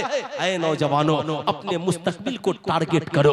हमें मुस्तकबिल में बनना क्या है? अगर आपने अपने मुस्तकबिल को टारगेट में नहीं गुजारा, आज मुसलमानों की पोजीशन ये है, अल्लामा महबूब गौहर साहब के 4 बूढ़े भाई गांव में हैं, तो साल में कभी एक दूसरे को सलाम, गलत बोल रहा हूं, बूढ़े लोगों का हाल, जवान छोड़िए ना, बूढ़े भाई है ना 4, कभी मुलाकात हो तो सलाम भी एक दूसरे को नहीं करते, कभी एक दूसरे से मोहब्बत से बात नहीं करते। मगर आज यहूदियों का हाल ये है, हमारे यहाँ पोजीशन इतनी खराब कि अगर हमारा कोई भाई कोई काम कर रहा है ना, अगर हमारी भी वैसी कोई दुकान है तो हम सोचते हैं यार इसने मेरे कंपटीशन में खोल लिया, अरे मौलाना साहब टेंशन मत लीजिए, उसका नहीं चलेगा। अगर हमारा कोई भाई स्कूल खोल ले तो हम कहते हैं जाने दीजिए उसने खोला है, अरे उसने भी खोल लिया, तो हम खुश नहीं होते कि चलो अच्छा हुआ हम अकेले थे, हमारा एक और भाई मिल गया, दोनों मिलकर काम करेंगे। कम से कम हमारी बस्ती में एक स्कूल में तो सारे बच्चे नहीं आ सकते, जब हमारे यहाँ एडमिशन भर जाएगा तो मैं बाकी बच्चों को उसके यहाँ भेज दूंगा। यही हाल मदरसों का भी है। अगर एक मदरसा किसी बस्ती में है और दूसरी बस्ती में कोई इदारा खुल जाए तो दूसरे गांव के लोग मुंह नाक फुलाने लगते हैं। मैं कहता हूं मुंह नाक फुलाइए मत, खुश होइए कि कम से कम बोझ उठाने वाला एक और हमारा भाई मिल गया है। यहूदियों की हालत ये कि उनका एक ही कैंपस और 10 बिजनेस एक ही जगह, एक काउंटर पर बैठे हैं। अगर एक माल बिक गया ना किसी का तो उस माल को पैक करना है और सब फ्री बैठे हैं तो सब मिल जाए और मिलकर सब पैक कर रहे हैं। क्यों भाई आपका ये बिजनेस नहीं है? कहा खाली बैठे हैं, भाई को सहारा दे रहे हैं। भाई को ये इखलाक तो आपका न था, ये किरदार तो आपका न था, आप दूसरे को सहारा देते, आप दूसरे की पोजीशन को मजबूत करते, आप दूसरे को तैयार करते। मैं आपसे कहूंगा नफरत की आंधियों को मिटाइए, मोहब्बत की आंधियों को चलाइए, इन मदारिस को मजबूत कीजिए, ये सोचकर मजबूत कीजिए। मदारिस होंगे तो आलिम पैदा होंगे, आलिम पैदा होंगे तो एक तहरीक चलेगी और तहरीक चलेगी तो समाज बदलेगा। हम बदलेंगे, अपने मिजाज को बदलिए। और मेरी कौम के नौजवानों, मोबाइल की दुनिया से अपने आप को आजाद करो, किताब की दुनिया में कदम रखो, नमाजों की पाबंदी करो। इशा की नमाज पढ़कर जब नींद नहीं आए ना, आज मार्केट में सबसे ज्यादा डिप्रेशन की गोलियां बिक रही है। छोटे छोटे बच्चे डिप्रेशन में, नौजवान लड़के लड़कियां डिप्रेशन में, नींद नहीं आ रही है। नींद की गोलियां खाकर सोने वाला ऐशा की नमाज पर नींद की गोलियां खाने की जरूरत नहीं पड़ेगी। दिल बेचैन हो तो रूदो सलाम पर नींद की गोलियां खाने की जरूरत नहीं पड़ेगी। मैं तो कहता हूं मैट्रिक इंटर में पढ़ने वाला नौजवान, रात को नींद ना आए ना, अपनी किताब लेकर पढ़ते हुए लेट जा, 10 मिनट में तुझे नींद आ जाएगी। सुबह को उठकर फजर की नमाज पर सड़कों पे दौड़, इतना दौड़ और जिंदगी को टारगेट बना। डॉक्टर बनना है, लग जा, इंजीनियर बनना है, लग जा, प्रोफेसर बनना है, लोगों से मापदंड लेकर के लग जा। आज हमारी आदत ये भी बुरी है, हम बाप हैं, हमारे पास 2 औलादे हैं। मान लीजिए मेरा बेटा मदरसे में पढ़ता है, मैंने कहा चलो आ गया मदरसे से, मैंने कहा बाबू तैयार हो जाओ, अल्लामा महबूब गौहर साहब के घर चलते हैं। गए, कहा हजरत ये जरा मेरा बेटा है, मदरसे में पढ़ता है, जरा इसका जायजा लीजिए किस लायक है। आप कभी टेस्ट नहीं लेते ना, तो आप लें, जरूर लें। हजरत ने कहा हाँ ये लड़का पढ़ तो रहा है, ठीक है, ज़हीन है, ऐसा करे इसे ये पढ़ लेना तो हजरत मौलवी के बाद डीएलएड करा दे, इधर इसका रुझान है, बीपीएससी की तैयारी करा दे। उसके बाद ये लड़का शेरो शायरी की भी शौक रखता है तो साहब इसे शायर भी बना दे। चलिए ये लड़का खिताबत का शौक रखता है, खतीब बना दे। ये लड़का लिखने का शौक रखता है, बना दे। आपका बेटा मैट्रिक में पढ़ता है, आपने कभी उसकी जांच कराई अपने किसी पढ़े लिखे नौजवान से? आप जो कामयाब है हमारी कौम का नौजवान, कभी आप अपने बेटे को उसके पास ले जाइए, जरा शहजादे देखिएगा इसकी मैथ में क्या पोजीशन है, जरा इंग्लिश में क्या पोजीशन है, जरा साइंस की क्या पोजीशन है, जरा देखिए तो क्या ये इंटर में साइंस लेने के लायक है, इंटर में मैथ लेने के लायक है, या आर्ट्स पढ़ने के लायक है? किस लायक है? पता चला लड़का आर्ट्स में पढ़ने के लायक है और साइंस लेकर किस्मत आजमा रहा है, जिंदगी बर्बाद हो रही है। नहीं, इल्मी लियाकत के हिसाब से करोड़ों राहें खुली हैं, टारगेट बनाइए और जब तक उम्र बाकी है, मैं कहता हूं भारत में सबसे ज्यादा मुसलमानों तुझे सरकारी महकमे में पहुंचने की जरूरत है। कौन कहता है नौकरी नहीं मिलती, एडमिशन नहीं होता? अल्लामा महबूब गौहर साहब से पूछिए, मेहनत करके देखिए, सड़क पे इतना दौड़ो कि जिस्म पे वर्दी भी सरकारी हो और कमर में रिवाल्वर भी, समझ गए ना, कमर में रिवाल्वर भी और हाथ में कलम भी। अरे जोर से बोलिए भाई, हाथ में कलम भी। अब वो दौड़ नहीं है कि बम बारूद चलाइएगा, तलवार चलाइएगा, अखाड़ा में लाठी भाजिएगा, तो जाइए भाजिए लाठी, है ना? वो दौड़ नहीं रहा। महबूब गौहर साहब का नाम अखाड़ा में लाठी भाजने की वजह से। अरे बोलिए, अब तकरीर में क्या करूं, है ना? डॉक्टर फसीह साहब किबला है हजरत के इलाके के, इंडिया में इतने बड़े पोस्ट पर हैं, क्या वो मुहर्रम में तलवार भाजते थे? बोलिए ना ईमानदारी से, मुहर्रम में ढोल बजाते थे? नहीं। क्यों? आपसे मैं पूछना चाहता हूं, हुजूर ताजुश शरिया को पूरी दुनिया ने माना, ताजुश शरिया के हाथ में तलवार थी या बरेली के रजा का कलम था? अरे बोलिए ना, क्या था? ऐ नौजवान बता, तेरे हाथ में क्या होना चाहिए? कलम। हाथ उठाकर बोले हाथ में क्या होना चाहिए? पूरा मजमा हाथ उठाकर बोले हाथ में क्या होना चाहिए? कलम। एक हाथ में कलम और एक हाथ में किताब। मगर हाल क्या है, कितने नौजवान हाथ उठाए, कलम क्या पहनेगा, इसके हाथ में तो सिखों का कड़ा है। कितना ज़मीर आपका गिर गया।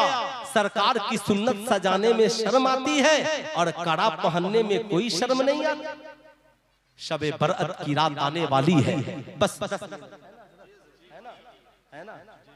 माशाअल्लाह माशाअल्लाह। इजाजत है 10 मिनट बोलूं कि तकरीर खत्म कर दूं? इजाजत है आप लोगों की?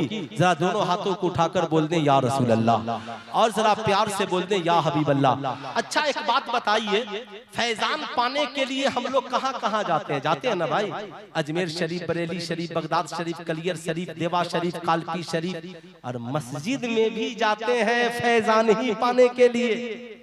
बुजुर्गों की बारगाह में जाइए, फैजान मिलता है। बेशक जाना चाहिए, फैजान मिलता है, मगर जाने का कोई जरिया नहीं हो तो क्या फैजान नहीं मिलेगा? बोलिए, मिलेगा कि नहीं मिलेगा? मिलेगा ना।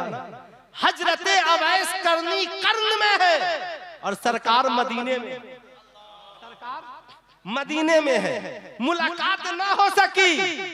क्यों? इसलिए कि माँ की खिदमत करते रहे। किसकी खिदमत करते रहे? पूरा मजमा हाथ उठाकर बोले, किसकी खिदमत करते रहे? माँ की खिदमत करते रहे। माँ ने दुआ कर दी, मौला मेरा अवैस तेरे हबीब की मोहब्बत में मस्त रहता है, मैं भी मस्त रहती हूँ, फैजान जारी हो जाए। जमाने की निगाहों ने देखा, अल्लाह के नबी ने कहा, उमर मेरे विसाल के बाद ये जुब्बा ले जाकर मेरे अवैस को कर्न में देना और कहना मेरी उम्मत की बख्शिश के लिए दुआ करे। सुल्तान रजा कहना चाहेगा, फैजान यहीं से जारी हो जाएगा।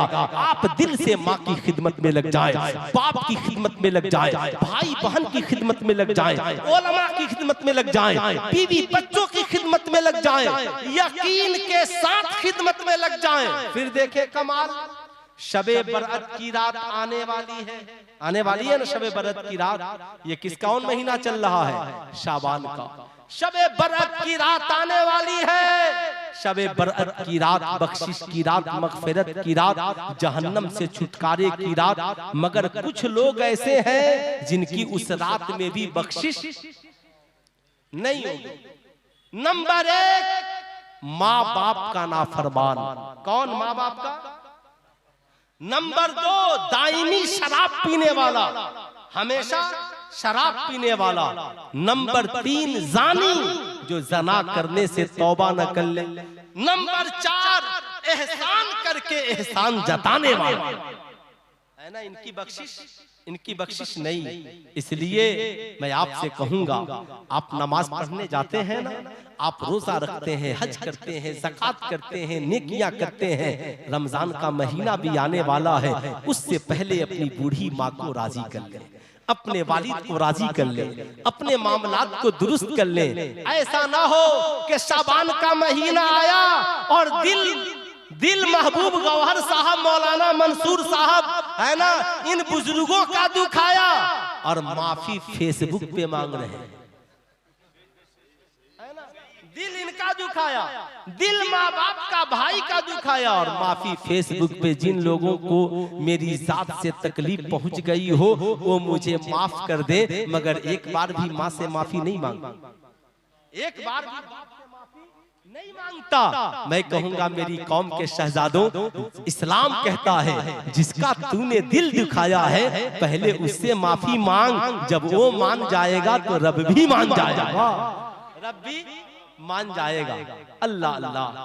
रमजान का मुबारक महीना आने वाला है, उससे पहले साहब शबे बरअत की रात जब आए ना, उससे पहले शराबी है शराब से तौबा कर ले, जुआरी है जुआ से तौबा कर ले, जानी है जना से तौबा कर ले, किसी को आपकी जात से तकलीफ पहुंची हो उससे मामलात साफ सुथरे कर ले।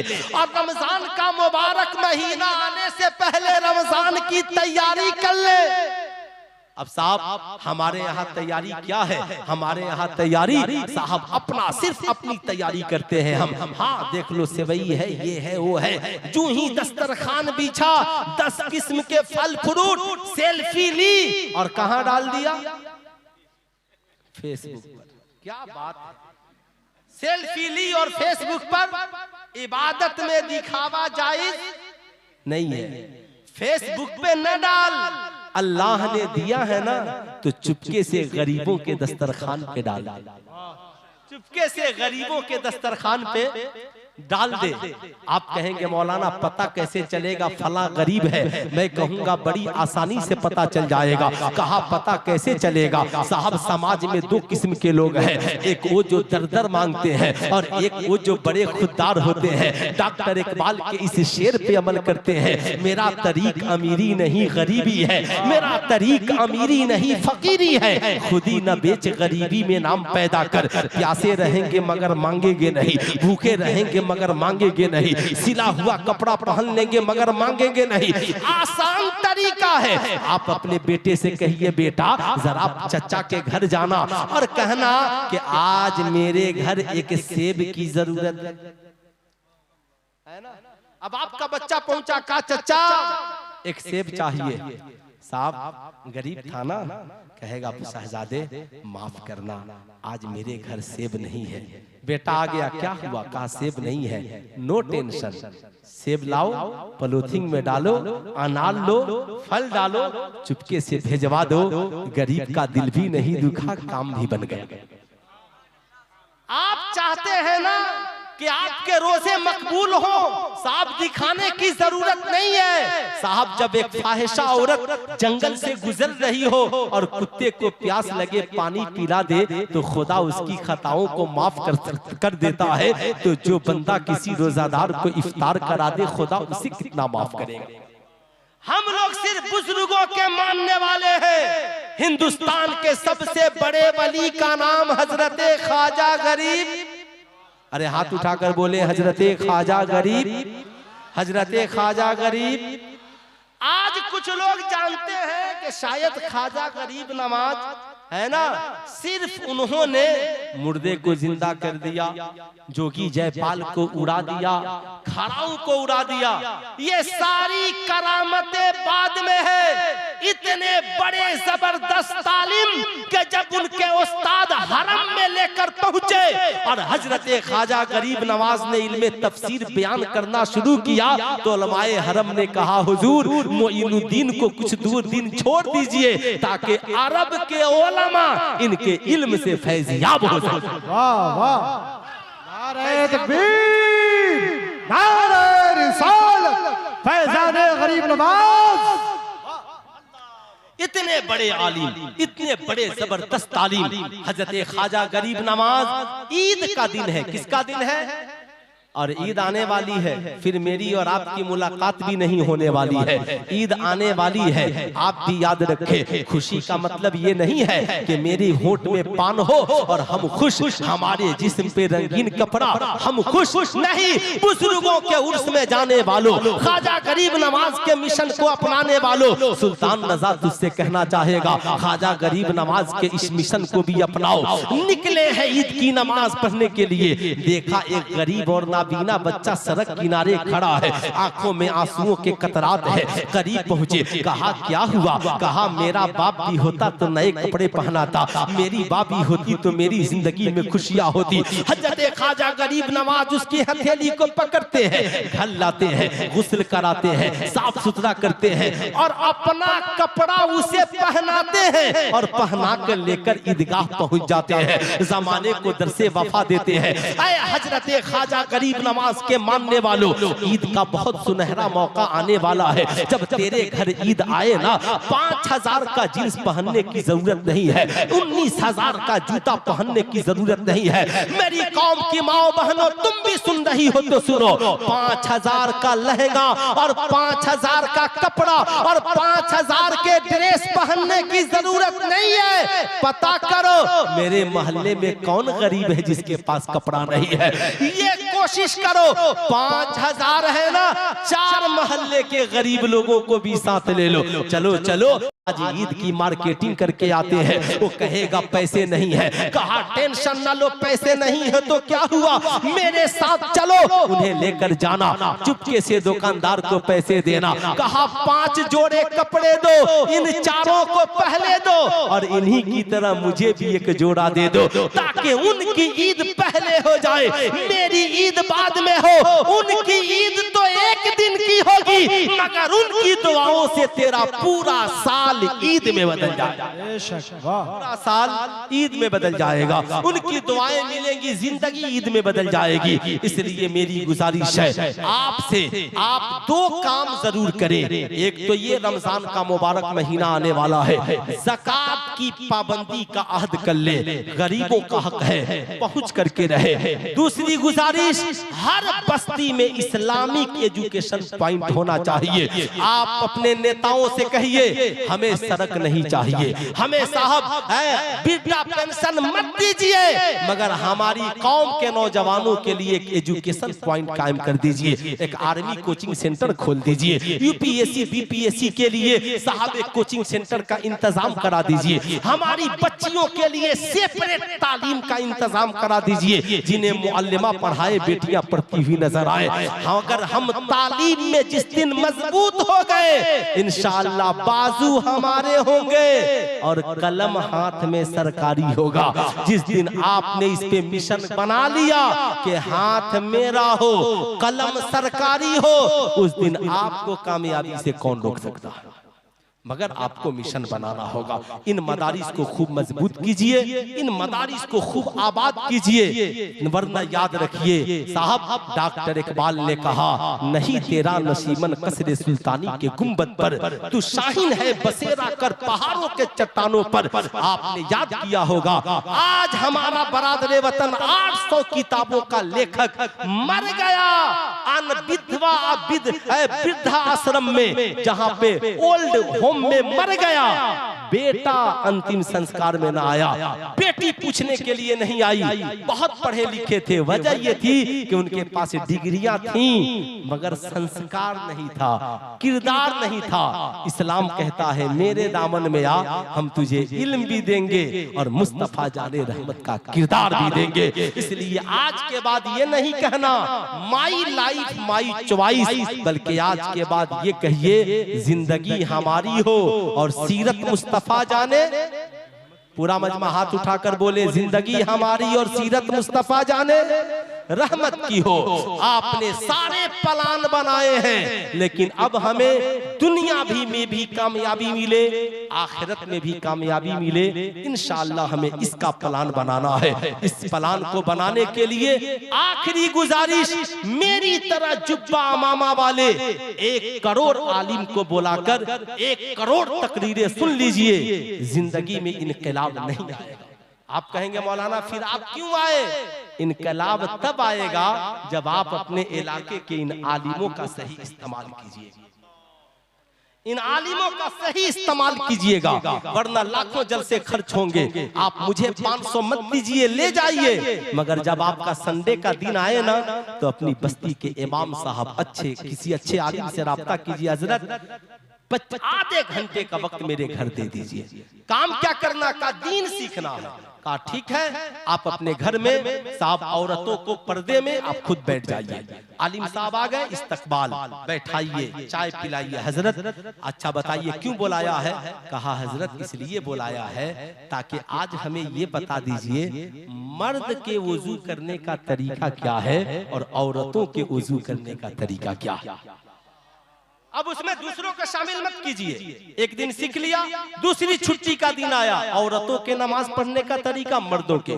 फिर छुट्टी का दिन आया, माँ बाप पे बच्चों का हक और बच्चों के ऊपर माँ बाप का हक। फिर छुट्टी का दिन आया, सास ससुर के ऊपर बहू का हक और बहू के ऊपर सास ससुर का हक। आप ये छोटे छोटी इन बातों को छोटी मत समझिएगा और इग्नोर मत कीजिएगा।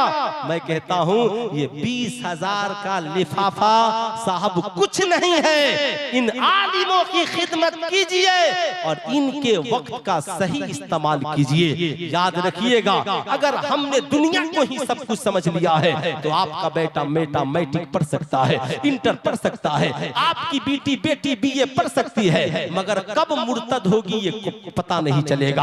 आपका बेटा कब शराबी बन जाएगा ये पता नहीं चलेगा। कुरान कहता है याद फसअलू अहल ज़िक्र इन कुंतुम ला तालमून, अगर तुम नहीं जानते हो तो जानने वालों से पूछो। जब आप इन आलिमों के करीब होइएगा, ये दुनिया में भी आपकी रहनुमाई करेंगे और आखिरत में भी आपकी रहनुमाई करेंगे। इसलिए आलिमों से करीब होइए, तब ये बताएंगे शराब पीना हराम, ज़ना करना हराम, जुआ खेलना हराम। आज किसी की नजर स्कूल पर नहीं है, स्कूल में करोड़ों खराबी, मगर आज तक किसी को कहते सुना है कि स्कूल बंद कर दीजिए? अरे बोलिए। प्रयागराज में साहब दरभंगा की एक महिला की इज्जत लूट गई। क्यों लूट गई साहब? जाहिर सी बात है, हम तो सिर्फ नारा लगाते हैं ना, बेटी बचाओ बेटी पढ़ाओ, और ये जितने मीडिया वाले हैं कोई गलत फहम से मत लगाइएगा। इसलिए कि साहब आपके दिल में नफरत है, मोहब्बत नहीं। आप तो किसी औरत की इज्जत को इज्जत समझते नहीं, तो जब किसी की इज्जत को इज्जत नहीं समझिएगा तो कुंभ क्या दरिया के अंदर भी इज्जत चली जाएगी। मगर इज्जत को इज्जत समझिएगा औरंगजेब आलमगीर की तरह, तो शकुंतला बनारस में होगी और इब्राहिम कोतवाल को औरंगजेब आलमगीर जैसा बादशाह टुकड़ों में फाड़ कर रख देगा। इसलिए कि औरंगजेब के पास नजरिया जात धर्म का नहीं था, नजरिया था बेटी किसी की हो मगर इज्जत हमारी, इज्जत हमारी। आपने इज्जत को इज्जत समझना छोड़ दिया, आज बड़ा अफसोस होता है। आज इसलिए इस साहब है वो क्या कहते हैं, मैं आईना हूँ दिखाऊंगा दाग चेहरे का, जिसे बुरा लगे वो सामने से, है ना, जिसे बुरा लगे वो सामने से। ये जितने डिग्री वाले हैं जब कोई तख्त मिल जाए तो लूट मार करते हैं, मगर उमर इब्ने खत्ताब आधी दुनिया से ज्यादा के हुक्मरान बने, मगर कुर्ता कितना था उनके पास? एक। कितना कुर्ता था? एक रोज जुमा के दिन खुतबा देने आने में 5 मिनट की देरी हो गई ना, तो आधी दुनिया से ज्यादा के हुक्मरान थे। जब आए ना तो सहाबा ने पूछ दिया उमर 5 मिनट की देरी क्यों? तो उमर इब्ने खत्ताब की आंखों में आंसू आ गए। कहा आंसू आ गए, रो पड़े। कहा मेरा राज खुल गया। कहा क्या हुआ? कहा उमर के पास एक ही कुर्ता था और आज मेरी बीवी ने धुल दिया था, मैं इसे सूखने का इंतजार कर रहा था। आज ही दुनिया के हुक्मरान हैं, मगर एक कुर्ता फिक्र है आखिरत की, फिक्र है आखिरत की। इसलिए मैं आपसे कहूंगा, आप सर जोड़कर उलमा से, दानिशवराने कौम मिल्लत से, साहब अगर न संभलोगे तो मिट जाओगे ऐ हिंदी मुसलमानों, तुम्हारी दास्तां तक भी न होगी दास्तानों में, आप वहीं आपको खड़े होकर लड़ना है। ये दौर एजुकेशन की लड़ाई का है, इल्म की लड़ाई का है। हर रोज अखबार में कंपटीशन निकल रहा है, 23,000 की भर्ती है, 40,000 की भर्ती है। वही तो आपका असल कंपटीशन का मैदान है। साहब इखलाको वफा के साथ, इस्लामी तालीमात के साथ अपने आप को इल्मी मैदान में इतना ऊंचा कीजिए, रिजल्ट निकले ना, एक एक पन्ना आपके नाम से भर जाए। लेकिन शर्त यह है हमारी तैयारी पूरी हो, हमारी तैयारी मुकम्मल हो। बुजुर्गों ने तालीम की राह में कितनी मेहनतें की, आखिर हम क्यों नहीं करते? इसलिए बुजुर्गों का मिशन ये नहीं है सिर्फ लंगर खाओ और खा करके सो जाओ। बुजुर्गों का मिशन ये है लंगर खाओ, इस नियत से खाओ जिस्म में जाए तो बीमारी दूर हो जाए, कल्ब में जाए तो कल्ब पुरनूर हो जाए, है ना। ये जिंदगी का मिशन बनाए। ये मदारिस इस्लामिया अल्हम्दुलिल्लाह ये अजीमुशान इदारा, इसका हर हाल में ख्याल रखें। अल्लामा मंसूर साहब किबला का खूब खूब साथ दे, इस इदारे को ऊंची उरूज तक पहुंचाएं। मालिक व मौला की बारगाह में दुआ है, अल्लाह रब्बुल इज्जत हमें माशाअल्लाह माशाअल्लाह, है ना, माशाअल्लाह माशाअल्लाह। भाईजान नाराज नहीं ना हो गए? अच्छा अच्छा, ठीक ठीक ठीक। नारे तकबीर, नारे रिसालत, ताजदारे हरम कॉन्फ्रेंस हजरत आला मुफ्ती सुल्तान रजा सिवानी। अच्छा बताइए ईमानदारी से, दुनिया में जितने उलूम हैं ये सब कुरान के इल्म का सदका है। किसके इल्म का सदका है? कुरान के इल्म का सदका। ये बताएं, शबे बरअत का मुबारक महीना आ चुका, रमजान का महीना आने वाला है। अगर ये मदारिस है तो हमारा वजूद है, और जिस दिन ये मदारिस बंद हो गए ना, हमारा वजूद भी। तो कितने मुसलमान चाहते हैं कि मदारिस जिंदा रहे? जरा हाथ उठाए तो कितने मुसलमान चाहते हैं मदारिस जिंदा रहे? माशाअल्लाह सब चाहते हैं। है कोई बंदा जो शाबान के नाम पर नहीं बल्कि अपनी माँ के नाम पर कुरान की तालीम के लिए इस इदारे को कुछ देना चाहता हूँ? मैं ये नहीं कहूँगा कि आप कितना देना चाहते हैं, मैं देखना चाहता हूँ कौन ऐसा नौजवान है जो कुरान, कितना देंगे बोलिए? 5,000 500 देंगे? माशाअल्लाह माशाअल्लाह। चलिए साहब वो 500 रुपया, आ जाइए जरा, यहाँ नाम भी लिखवा दीजिए। और माशाअल्लाह ये 500 रुपए कुरान की तालीम के लिए देंगे। और कोई बंदा है जो कुरान की तालीम के लिए देना चाहता है? अरे बोलिए बोलिए, कोई बात नहीं। आए सुलेमान भाई ने 500 रुपया कुरान की तालीम के लिए दिया है। देखिए कोई जोर जबरदस्ती नहीं है, लेकिन मैं देखना चाहता हूँ कितने नौजवान हैं जो अपने माँ बाप के नाम पे कुरान की तालीम दिलाना चाहते हैं। दौलतें आज हैं, खत्म हो जाएंगी, मगर ये जो काम होगा इंशाअल्लाह, मदरसे का एक बच्चा आपके इस दिए हुए पैसे से एक रोटी खाकर कुरान की एक आयत को याद कर लेगा, साहब दुनिया में भी इनकलाब, मरने के बाद भी इनकलाब। माशाअल्लाह माशाअल्लाह। साहब देखना है कितने नौजवान, ये नौजवानों की टोली है जो 500 लेकर के चली है।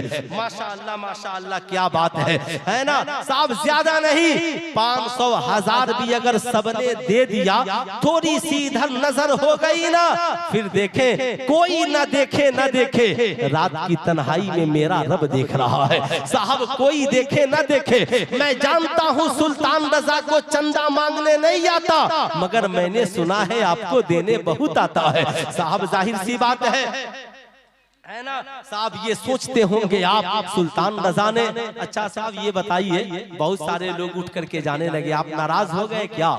है ना, नाराज तो नहीं ना मेरे चंदा मांगने की वजह से, मैं बैठ जाऊंगा, है ना, कोई इसमें तकलीफ की बात नहीं है, लेकिन बस थोड़ी सी गुजारिश, यही वो मौके हैं इंशाअल्लाह मेरे बाद बेहतरीन निजामत, बेहतरीन खिताबत, बेहतरीन शायरी सुनेंगे। मगर जिस मदरसे के बैनर तले ये जलसा हो रहा है, दाउल उलूम गुलशने कादरिया, कितने बच्चे हाफिज़े कुरान बने हज़रत? 14 बच्चे हाफिज़े कुरान बने हैं। साहब याद रखिए, आप अपने माँ बाप के नाम पर एक 40वां चहल्लुम बरसी में लाखों खर्च कर देते हैं। मैं समझता हूँ अगर एक बेटा चाह दे तो माँ के नाम पर एक बच्चे को हाफिज़े कुरान बना सकता है। ये कौन सी बड़ी बात है मियाँ, अगर हमने चाह दिया तो क्या नहीं हो सकता है। यहाँ पर QR कोड भी मौजूद है, आप चाहे तो उससे भी चंदा दे सकते हैं।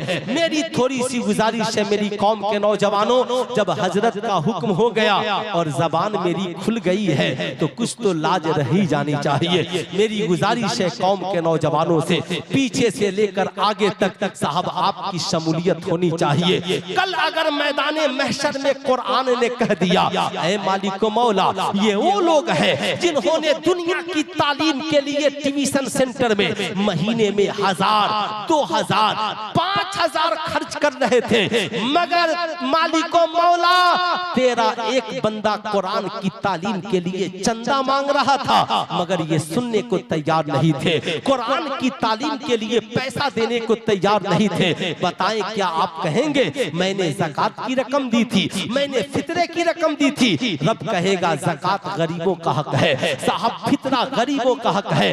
आज जो सुल्तान रजा आपसे मांग रहा है, खालिस आपकी कमाई, आपकी माँ के नाम पर, आपके बाप के नाम पर, आज अपनी बर्थडे के लिए न जाने कितने पैसे खर्च करते हो। मैंने नौजवानों को देखा है बड़े कीमती केक अपनी पैदाइश के रोज काटते हैं, दोस्तों के साथ माज़ल्ला नाच गा करके साहब पार्टी मनाते हैं। मैं कहता हूँ मत नाचो, मत गाओ, जायज तरीके से पैदाइश की खुशी मनाओ। जब तेरी पैदाइश का दिन आए ना तो साहब एक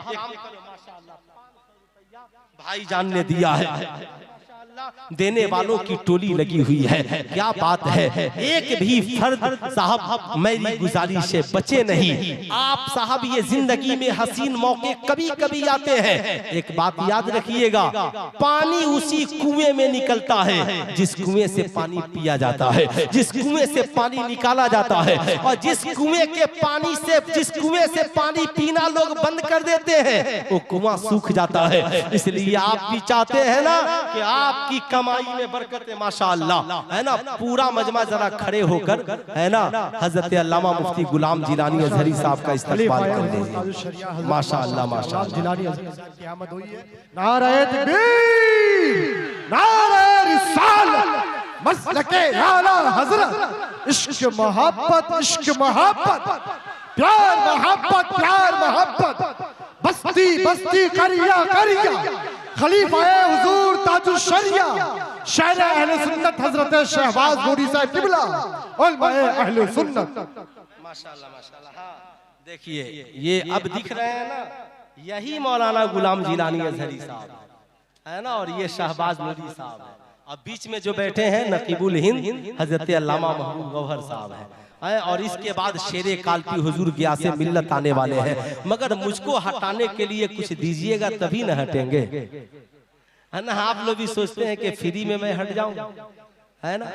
ऐ मेरी कौम का नौजवान सुनो, जब तेरी पैदाइश का दिन आए ना, अल्लाह ने तुझे ताकत सलाहियत दी है तो जा मार्केट से माँ के लिए उसकी पसंद का कोई कपड़ा ले ले, कोई तोहफा ले ले, अपने वालिद के पसंद का कोई तोहफा ले ले, घर वालों के लिए कुछ मिठाइयाँ ले ले, खुशी खुशी घर जा। माँ से कहना माँ ये तोहफा कबूल कर ले, पसंद है, माँ का चेहरा खिल जाएगा। बुढ़ापे में जब माँ को गिफ्ट मिलेगा ना, माँ मुस्कुराएगी। जब माँ मुस्कुरा दे तो समझ ले तेरी जन्नत मुस्कुरा रही, जब बाप मुस्कुराए समझ ले तेरी जन्नत का दरवाजा मुस्कुरा रहा है। अल्लाह पर माँ पूछेगी बेटा क्या बात है, आज ये तोहफा लेकर के आए हो साहब, तब कहना माँ याद कर आज ही का दिन वो दिन है जिस दिन मैं तेरी गोद में जन्म लिया था। माँ सबसे पहले तूने मेरी तरफ मुस्कुरा कर देखा था। अब्बा हुजूर आपने मेरी मोहब्बत में न जाने कितने पैसे कुर्बान किए थे। माँ मैंने सुना है किसी की दुआ कबूल हो ना हो मगर औलाद के हक में माँ बाप की दुआएं जरूर कबूल होती है। ऐ मेरी कौम का नौजवान सुल्तान रजा, आज आपसे किसी और के नाम पर नहीं माँ बाप के नाम पे मांगा है, तो जिनसे जो हो सके। एक आदमी भी अपनी जगह बैठेगा नहीं, जिन लोगों ने अब तक हिस्सा नहीं लिया है, जिनसे जो हो सके 2 मिनट का सुल्तान रजा वक्त देता है। 500, 1000, 2000, 100, 200, अब 10-20 क्या मांगे, है ना? 10-20 क्या मांगे कुरान की तालीम के लिए? कोई सुनेगा तो क्या कहेगा?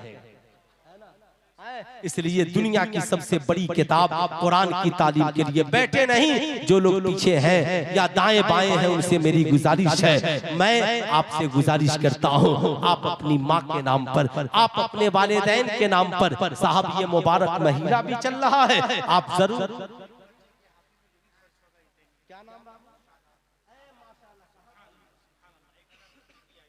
शादाब बाबू अपनी माँ के नाम पर एक बच्चे को हाफिजे कुरान बनाएंगे। माशाअल्लाह माशाअल्लाह, 1000 रुपया उन्होंने दिया भी। माशाअल्लाह क्या बात है, जब करम होता है हालात बदल जाते हैं। माशाअल्लाह माशाअल्लाह, अच्छा माशाअल्लाह माशाअल्लाह, जाहिर सी बात है मैं आपसे ये नहीं कहता कि आप भी एक बच्चे को हाफिजे कुरान बनाए, मगर 5000, 10,000, 11,000, 12,000 बहुत सारे नौजवान हैं साहब जो साल में न जाने कितने पैसे दोस्तों के चाय पिलाने में, पार्टियों में खर्च कर देते हैं। एक बच्चे को हाफिजे कुरान बनाने में खर्च कीजिए। हाफिजे कुरान को हुक्म होगा, ऐ हाफिजे कुरान जन्नत में जा। हाफिजे कुरान अर्ज करेगा, मालिक मौला मैं जन्नत में जाऊं, जिन्होंने मेरी तालीम का इंतजाम किया वो कब जाएंगे, जिन्होंने मेरी पढ़ाई का खर्च उठाया वो कब जाएंगे। अल्लाह अकबर, मालूम है रब फरमाएगा तू भी जन्नत में जा, और जिन्होंने तेरी तालीम का इंतजाम किया उन्हें भी जन्नत में लेकर जा। हाफिजे कुरान को हुक्म होगा, ऐ हाफिजे कुरान, कुरान पढ़ता जा और जन्नत में चढ़ता है ना, कुरान पढ़ता जा और जन्नत में चढ़ता जा। ऐ मेरी कौम के नौजवानों, इससे बड़ा सुनहरा मौका क्या आ सकता है। शादाब बाबू बस पूरे मजमे में एक ही नौजवान है जो अपनी माँ के नाम पे एक बच्चे को हाफिजे कुरान बना सकता है। क्या कोई दूसरा माँ का बेटा नहीं है जो इनकी जोड़ी लगा दे और कहे हजरत मैं भी अपनी माँ के नाम पर एक बच्चे को हाफिजे कुरान बनाऊंगा? क्या इसमें 1 लाख 1.5 लाख खर्च होंगे? अगर मैं कहता हूँ 50-60 हजार रुपए भी कायदे से आपने खर्च कर दिए तो इंशाअल्लाह 3 साल का खर्च आप उठाएंगे, इंशाअल्लाह एक बच्चा हाफिजे कुरान बन जाएगा। है कोई दूसरा नौजवान पूरे मजमे में जो शादाब बाबू की जोड़ी लगा दे? अल्लाह अकबर, इतना बड़ा मजमा है। हमारे नौजवान कंपटीशन करते हैं बुलेट चलाने में, बुलेट खरीदने में, सिगरेट और चाय पीने में। गर्मी का मौसम आए तो सिगरेट और पेप्सी कोको कोला पीने में, मगर सहाबा ने कंपटीशन किया है दीन की राह में माल खर्च करने में। आका ने पूछा था उमर क्या लाए हो? कहा सरकार जितना माल था 2 हिस्सा किया, एक हिस्सा घर वालों के लिए और एक हिस्सा दीन की राह में। आका ने पूछा अबू बकर आप क्या लाए हैं? कहा या रसूल अल्लाह अबू बकर के पास क्या है? आका जो कुछ भी है सब कुछ आका की बारगाह में लेकर आ गया। मैं आपसे ये नहीं कहता आप आधा माल दे दे, पूरा माल दे दे, मगर कम से कम इस जलसे में आए हैं, आपके कानों तक मेरी आवाज सही सलामत पहुंच रही है, तो मेरी आपसे गुजारिश है आपसे जो हो सके जरूर कुरान की तालीम के लिए, इस इदारे को मजबूत करने के लिए, बच्चों की तालीम के लिए आपका हिस्सा होना चाहिए। मालूम है ना साहब, याद रखिए कुछ लोग लाइफ टाइम गुनाह का इंतजाम करते सकते हैं। आपने घर में एक LED खरीद कर लगा दिया, अब पूरा घर उसमें मूवीज और फिल्म देख रहा है। तो जब तक फिल्में देखते रहेंगे, गाना सुनते रहेंगे, गुनाह उन्हें भी होगा और आपको भी होगा। मगर आपने एक बच्चे को हाफिज कुरान बनाया, उसने 10 बच्चों को बनाया, 10 ने 100 को बनाया, 100 ने 1000 को बनाया, 1000 ने लाख को बनाया। आप कब्र की आगोश में होंगे। आपने एक को बनाया था, एक के जरिया से करोड़ों बन गए। सोचे जब मैदाने महशर में उठेंगे, नेकियों का पहाड़ आपकी निगाहों के सामने। इसलिए मेरे दोस्त, आपने अब तक हिस्सा नहीं लिया है तो सुल्तान रजा आपसे गुजारिश करेगा जरूर हिस्सा ले। हमारे उलमाए किराम की अजीम जमात यहाँ तशरीफ ला चुकी है। दूसरी गुजारिश अल्लामा मंसूर साहब से कहूंगा, हजरत गमछी लेकर 2 मुखलिस बच्चों को मजमा में भेज दे। बहुत सारे लोग आना नहीं चाहते हैं, अपना चेहरा दिखाना नहीं चाहते हैं। इंशाअल्लाह वो चुपके से उस गमछी में हिस्सा लेंगे, यानी उससे हाँ माशाअल्लाह एक नौजवान और चले जाओ। मेरे दोस्त, इस्लाम की राह में कोई शर्म की बात नहीं है ना? दीन के काम में कोई शर्म की बात नहीं। ये बच्चे आपके सामने से गुजरेंगे, आपसे जो हो सकेगा।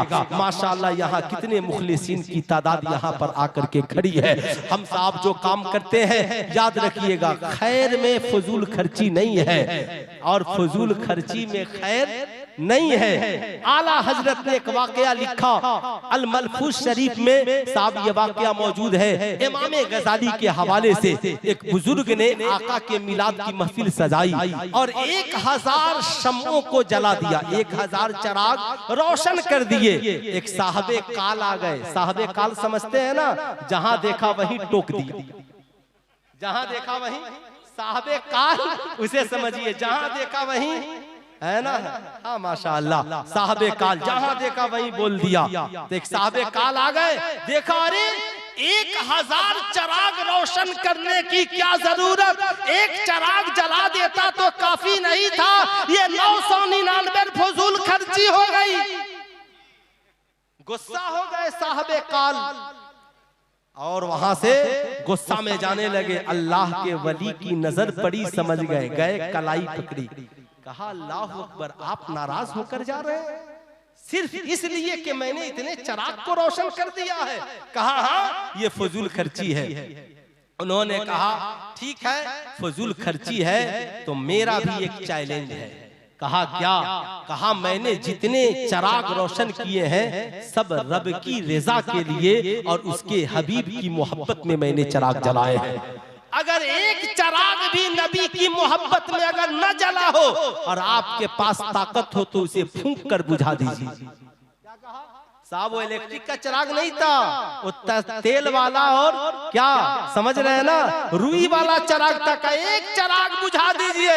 साहबे काल ने सोचा गोल्डन चांस है, समझ रहे ना, गोल्डन चांस है। फूंकना शुरू किया। आला हजरत लिखते हैं फूंकते फूंकते थक गए मगर एक चिराग भी बुझ न सका, है ना? याद रखिएगा, एक चिराग भी बुझ न सका। तूफान से डरने वाले ऐ आसमां नहीं हम, है ना, 100 बार कर चुका है तो इम्तिहान हमारा। क्या बात है कि हस्ती मिटती नहीं हमारी, सदियों रहा है दुश्मन दौरे ज़मा हमारा। याद रखें, इसलिए मजबूती के साथ दामने इश्क मुस्तफा को थामे रहे, उलमाए किराम के दामन को पकड़े रहे। अगर आपके माँ बाप, ये उलमा, अगर आप नौजवान हैं, आपकी इस्लाह के लिए कोई सख्त जुमले भी बोल देना तो वो आपकी भलाई के लिए बोलते हैं। आप उसे बर्दाश्त करने की थोड़ी सी सलाहियत पैदा करें। मालिक मौला की बारगाह में दुआ है, अल्लाह रब्बुल इज्जत हमें और आपको कहने सुनने से ज्यादा अमल की तौफीक अता फरमाए। पूरा मजमा मिलकर पढ़ लीजिए, अस्तगफिरुल्लाह रब्बी मिन कुल्ली ज़ंबी व अतूबु इलैहि। पढ़ लीजिए ला इलाहा इल्लल्लाह मुहम्मदुर रसूलुल्लाह सल्लल्लाहु अलैहि वसल्लम। अस्सलामु अलैकुम।